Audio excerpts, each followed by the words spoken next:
Hello friends, ఇవాళ చపాతీ మెత్తగా చేయడం ఎలాగో తెలుసుకుందాము. అందరికీ చపాతీ చేయడం వచ్చు, కానీ చాలామందికి మెత్తగా రాదు కదా. సో ఎలా చేయాలో తెలుసుకుందాం. ఇందులో 3 టిప్స్ అండి. ఫస్ట్ పిండి కలిపేటప్పుడే చాలాసేపు పిండి కలపండి. దాని తర్వాత ఇప్పుడు ఆయిల్ కూడా వేయకుండా ఫస్ట్ ముందు ఇలా చేసుకుందాము. ఇలా కొంచెం చేసిన తర్వాత దీని మధ్యలో లైట్గా ఆయిల్ అప్లై చేయాలి. సో మొత్తం ఆయిల్ తక్కువగా వేసుకుంటూ మెత్తగా ఎలా చేయాలో చూద్దాం. ఇప్పుడు దీని మీద లైట్గా ఇలా పిండి చల్లుకుంటూ చేసేద్దాం. సో ఇలా చపాతీ చేసేసుకోండి.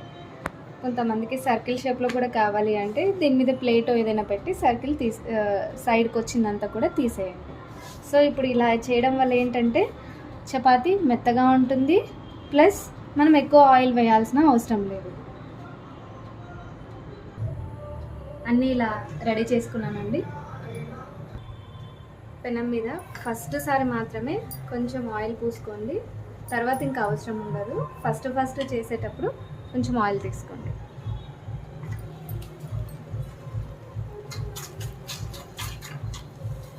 సో నెక్స్ట్ ఇలా లైట్గా అప్లై చేసుకుంటున్నానండి. సో ఇలా చపాతీ రెడీ చేసుకున్నాము. దీన్ని వెంటనే క్లోజ్డ్ బాక్స్లోకో లేదంటే హాట్ బాక్స్లోకి తీసుకొని ఇలా ఫోల్డ్ చేసుకొని అన్నీ ఇలా పెట్టేసుకోండి. సో ఇక్కడ చూడండి ఎంత సాఫ్ట్గా ఉందో చపాతీ, ఎంత మెత్తగా వస్తున్నాయో. సో ఇలా మీరు కూడా ట్రై చేయండి.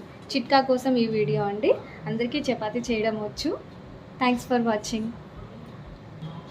మీరు ట్రై చేసి ఈ చిట్కాలతో సో ఇది ఎలా ఉందో ట్రై చేసి కామెంట్ బాక్స్లో పోస్ట్ చేయండి. Thank you.